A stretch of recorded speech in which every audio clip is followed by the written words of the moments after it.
encountered. This case has a lot of therapeutic implications.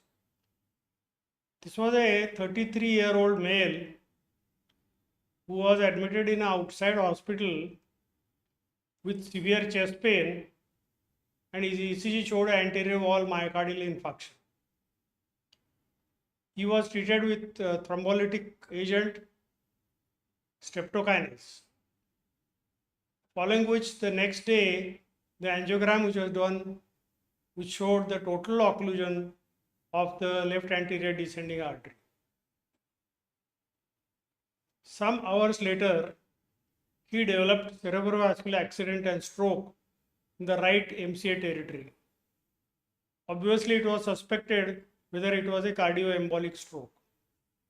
This patient also had a history of central cerebral venous sinus thrombosis in 2016. His two-dimensional echo revealed a complete picture of what is happening.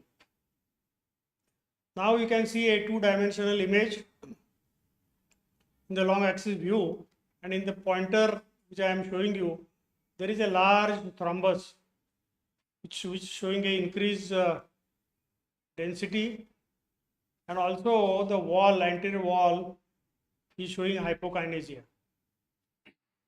This is another view, short axis view.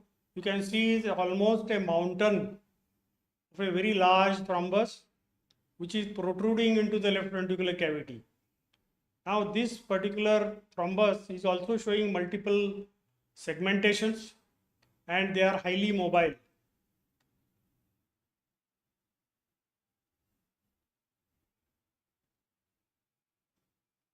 You see in the 4-chamber view, you have to see whenever you see a thrombus, you have to see in a multiple views, and you can see the extent of the thrombus. The entire apex is filled with a large thrombus, and there are some thrombi which are almost about to get released into the circulation. Once these thrombi get released from the left ventricle, they go to the aorta, and then they can go anywhere in the body, such as the cerebral vessels, renal vessels, or peripheral vessels, causing severe form of ischemia in that particular region. So this particular patient had developed an anterior infarct, had developed a thrombus into the LV cavity. He also had a prothrombotic state, and one of the thrombus, part of the thrombus was lodged into the cerebral circulation, causing the stroke. You can see some more interesting images. This is a colored image, and a very nicely seen, a very large thrombus is seen here. And so this particular patient, whenever you treat such a patient, if the thrombus is of a small quantity, then the size, you can also only give the anticoagulants, and then that will get released. The thrombus will get absorbed after next 2 or 3 weeks. But sometimes whenever the thrombus is very large, it is protruding into the LV cavity, or is showing highly mobile features, then this particular thrombus can get very easily embolized and is a very high risk. Now if you had seen this patient before he had embolized, and also now, one of the questions which the relatives will ask is whether something can be done for this patient. So the correct surgical option is the one which one should be followed in this particular patient.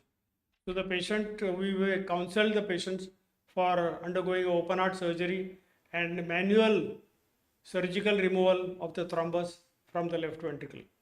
Now this particular patient is yet to take a decision, but we have treated similar patients with a surgical results, and many of the patients only on anticoagulants has been sufficient when the thrombus has been large.